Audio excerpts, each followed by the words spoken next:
Hej, z tej strony witam was Data977 w Mario Walker Letter World Series, czyli fangamie z Mario Forever, który stworzył Team Mario Variable. Na pewno wiele osób kojarzy grę Super Mario Bros. The Lost Levels, gdzie po ukończeniu głównej kampanii, czy to raz, czy 8 razy, w zależności od tego, w którą wersję graliśmy, mogliśmy zmierzyć się ze światami A, B, C i D. 4 takie literowe światy, niestety do Z to nie dochodziło i D był takim ostatnim światem. Tu z kolei mamy 26 światów od A do Z, które stworzył właśnie The Mario Variable. Cóż, taka liczba światów, czyli 26, to można pomyśleć, że był długi okres ich tworzenia.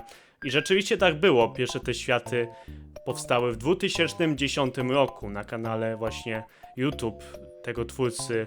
W maju 2010 były wrzucone filmy z tych światów. Oczywiście najpierw zaczynało od A, no i później było B, C, D i tak dalej. No dobrze, w każdym razie sprawdźmy tutaj hub. Tu typowo możemy wymienić życia na power-upy. Tutaj mamy bonusowe etapy, które pamiętam uświadczyliśmy w Mario Forever Remake. Ogólnie też światy literowe na pewno wiele osób kojarzy w Mario Forever Remake, że były. Niestety nie wszystkie światy literowe się tam znalazły i też ostatecznie w nowych wersjach Mario Forever Remake światy literowe zostały po prostu usunięte. I jeżeli próbujemy w nie wejść, to zostają odesłani na stronę internetową, gdzie możemy pobrać ten właśnie fangame, w który teraz gramy. I tam zagrać już we wszystkie 26 światów literowych. No dobrze, w takim razie, tu mamy wybór zapisu. Mogę wybrać literowy świat, ale nie mogę i tak nie grać na razie te dalsze. Mogę przytrzymać klawisz delete, żeby usunąć postęp, albo żeby usunąć postęp ogólnie gry, delete i control w tym samym czacie. Tu jest jakaś jedynka pod A, zgaduję, że to ma być na zasadzie, że pierwszy etap. Jeżeli gra zapisuje postęp co poziom, to naprawdę świetnie. Wtedy duża pochwała. No dobrze, zaczynamy od A1. No, mapa świata dość prosta i długa. Gramy w takim razie. Oczywiście pamiętamy, że te pierwsze światy były tworzone bodajże od A do H, nie licząc światów F i G. To były tworzone na wersji Mario Walker 1.0, które było dość mało znaną wersją Mario Walker, o której właśnie używał The Mario Variable. I też generalnie widziałem właśnie filmy, te stare Mario Variable z tego świata, więc będę mógł porównać, jak to wygląda w porównaniu do wersji 2010 roku. Na pewno to jest nieco inne, tam było trochę bardziej niebieskie, to jest takie szarawe, bym tak to nazwał. Tędy zgaduję nie przejdziemy. No i też pod względem grafiki to mamy w tle domki Toadów. Zakładam, że to ma być na zasadzie, że zaczynamy przygodę w jakiejś wiosce Toadów. Podoba mi się, że Mario jest za duży, żeby do tych drzwi wejść. Oczywiście Super Mario, bo zwykły Mario raczej do nich wejdzie. Pamiętam, że oryginalne Mario Forever zaczynaliśmy właśnie od cutscenki w wiosce Toadów, która została najechana przez złego Bowsera. Więc zakładam, że ma to być coś podobnego. Zły Bowser znowu porwał księżniczkę Peach. No i tak oto Mario wyrusza w przygodę, a zaczyna właśnie od wioski Toadów. Dobrze. Tu pamiętam, takie mosty też były łączące obszary w wiosce Toadów. Niestety nigdzie wejść nie można. A to już co poradzimy. A tu zgaduję, że w pierwszym etapie nie chcę, żebyśmy wykonali jakiś super długi skok, więc po prostu przechodzimy przez rurę i lądujemy po drugiej stronie. Świetnie. Dziękuję bardzo za one-upa.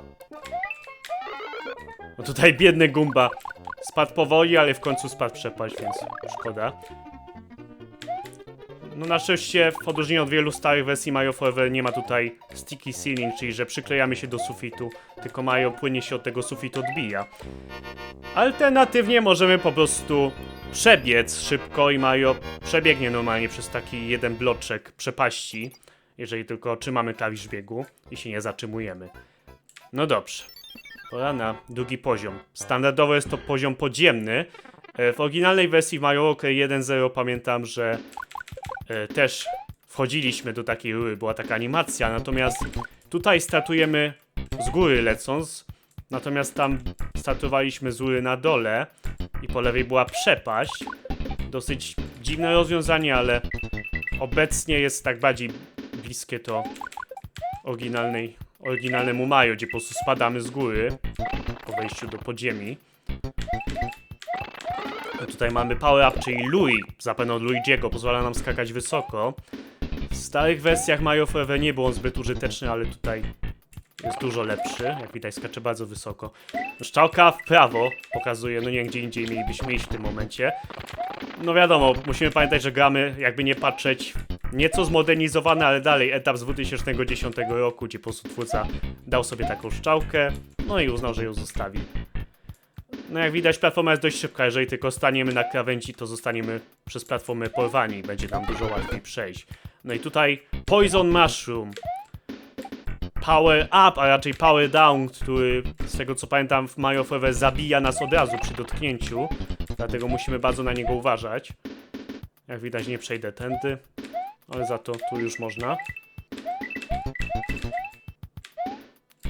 Myślałem, że może jak w oryginalnym Super Mario Bros. 1 da się przejść górą i jest tam jakieś alternatywne przejście, ale nie.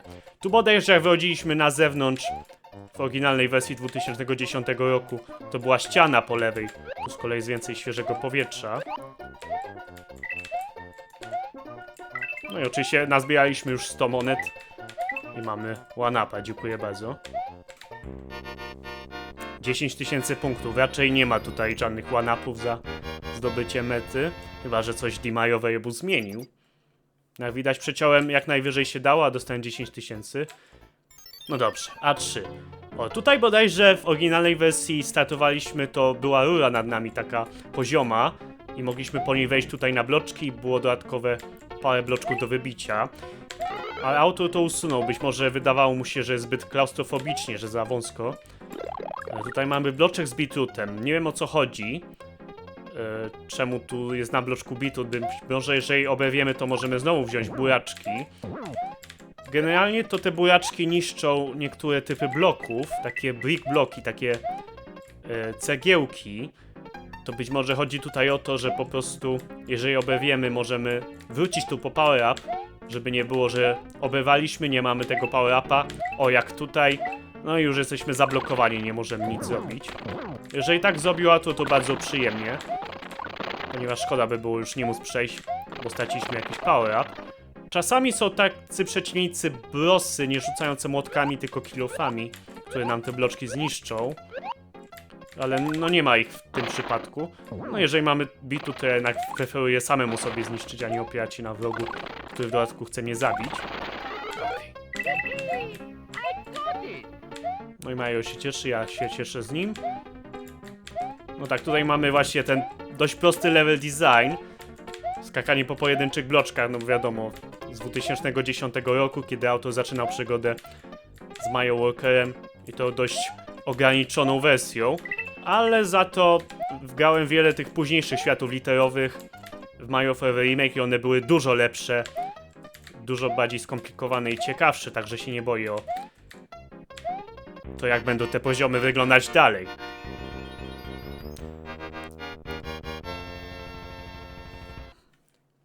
No dobrze, w takim razie już 3 etapy za nami, nie są one długie, pora na 4.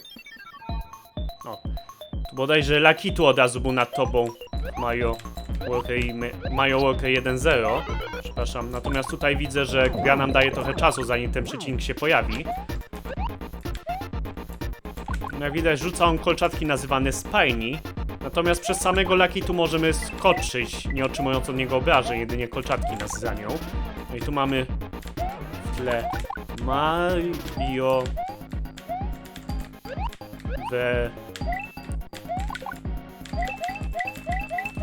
Chwileczkę, bo tu pamiętamy, że jak wybijemy raz monetki, to mamy 6 sekund, żeby wybić jak najwięcej monetek. I po tych 6 sekundach już przestają monetki lecieć. Mario Veje 3, 4, 1, 0. Tutaj też jest taka dość duża różnica w porównaniu do oryginalnego etapu. W oryginalnym poziomie to ten napis Mario Variable był jako normalne bloki po prostu. Tutaj z kolei ten napis jest jako po prostu tło. Także mamy zupełnie inne ustawienie bloku, przez które przechodzimy. Tutaj zamurowane, więc musimy wziąć ten point.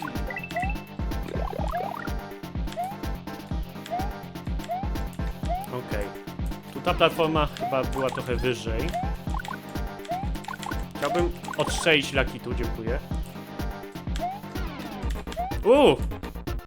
Nie fajnie z waszej strony, że to spada, ale okej.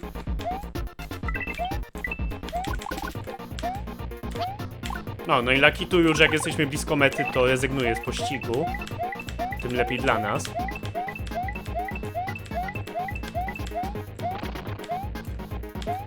Możemy tu chwilę popatrzeć, czy nie ma jakichś one-upów, ale chyba nie.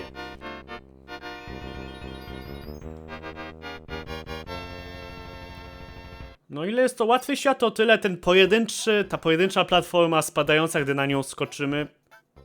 Nie powiedziałbym, że była aż tak łatwa. Szczególnie, że nie dolatuje ona do krawędzi, tylko musimy sami na nią skoczyć. No dobrze. Mamy A5.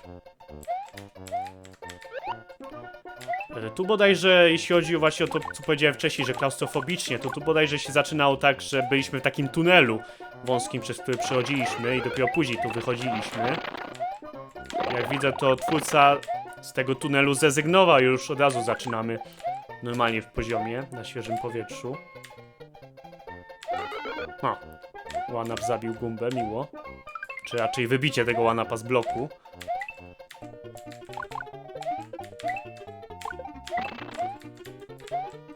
No na szczęście ta platforma nie spada, także dobrze.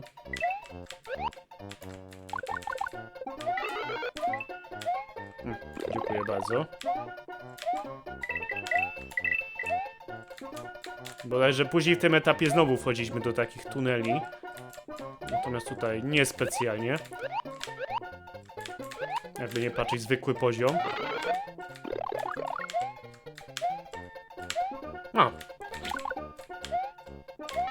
Znowu skakanie po pojedynczych bloczkach, raczej platformach,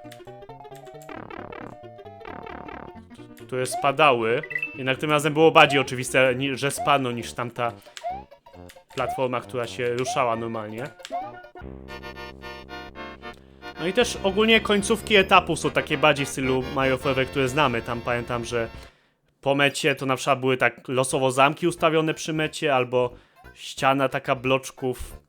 Nie wiem, być może w oryginalnym Mario Walker 1.0 to Mario by wyszedł w przepaść i się zabił. Nie umiem powiedzieć, bo nie używałem. No i oto jesteśmy w zamku. I generalnie tak jak w przypadku drugiego poziomu, tak też tutaj tło było po prostu takie jasno-niebieskie w oryginalnej wersji. No takie jasno-niebieskie tło nie pasowało specjalnie do podziemi i do zamku też nie. Ale być może było to jedyne tło, jakie było wtedy dostępne. Tu mamy napis item, przedmiot i strzałka w dół. Czyli, że w lawie jest ten przedmiot, wolałbym nie sprawdzać. Szczególnie, że nie jest to lawa w stylu Super Mario Bros. 1, która jest tylko tłem i tak naprawdę zabija nas przepaść. Lawa w Mario Forever jest normalnym blokiem, który nas zabije.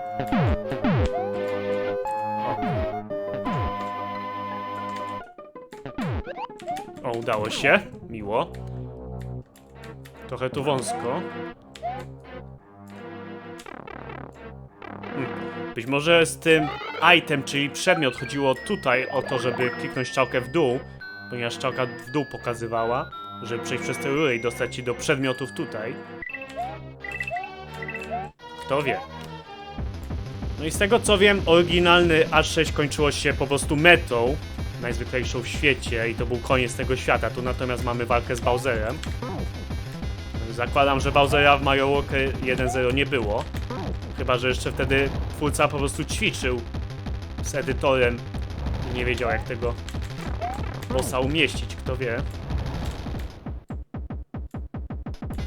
No zakładam raczej, że po prostu edytor był strasznie prosty i nie pozwalał jeszcze na to. No jak widać, nie jest to specjalnie trudny Bowser, najzwyklejszy w świecie, z dość standardową liczbą punktów życia i atakami. Ale miło, że jest ogólnie Bowser. Czasami dziwnie jest właśnie skończyć świat bez walki z tym gadem. W sumie w oryginalnym Mario Forever 5. świata kończyliśmy po prostu bez walki z nim. No i tutaj taka klasyczna animacja niszczenia zamku, który się po prostu zapada pod ziemię. I to byłoby na tyle, jeśli chodzi o świata. No tak jak mówiłem, no czuć, że jest to świat stworzony w 2010 roku na prostym edytorze. Wiadomo, ma pewne zmiany, graficznie wygląda lepiej, ale dalej w głębi duszy, w podstawie jest po prostu tym samym prostym światem z 2010 roku, ale mimo wszystko grało się przyjemnie, nie mogę powiedzieć, że nie. Natomiast nie mogę się doczekać dalszych światów literowych, na przykład świata S, które są znacznie bardziej rozbudowane i ciekawsze. No dobrze, to byłoby na tyle w tym odcinku. Pora na pakiet pozdrowień. Pozdrawiam te osoby: Pola Kuczaba, Wojtas, Radosław Domagała, Deadday22, Nuevi, Filip Persson, Victor Play Games, Igmario the Hedgehog, Pancake RPS, Nelson X, Filip Szymczak, bez nazwy, Żółw Botnie, Lil Pomidor, CrossGaming.pl, Piotr Haduch, Junior Game YouTube, Nichoa, XKMX, Timok.pl, Kupszyl, Michael Kopka 12, Kowalski 11, Bartek ADM, X-Blaki, Butcherfire, Play Yoshi 14, Ja26, Szymeczek.pl, Mikołaj Games, Damno Demus, Mr. Jalapeno, Tomek 839839, Bandax, Janek06, Filip Bustra, Mulch, Mario Forever, Toksyczny Jebaka, Captor Adam Zyśk, Mastercard, Kalo Ryfer, Mario Heisia Fox, Zosia Zetmiki 11, Talerz XD, Walker 678. Dzięki za oglądanie, pozdrawiam was bardzo gorąco. Trzymajcie się, cześć!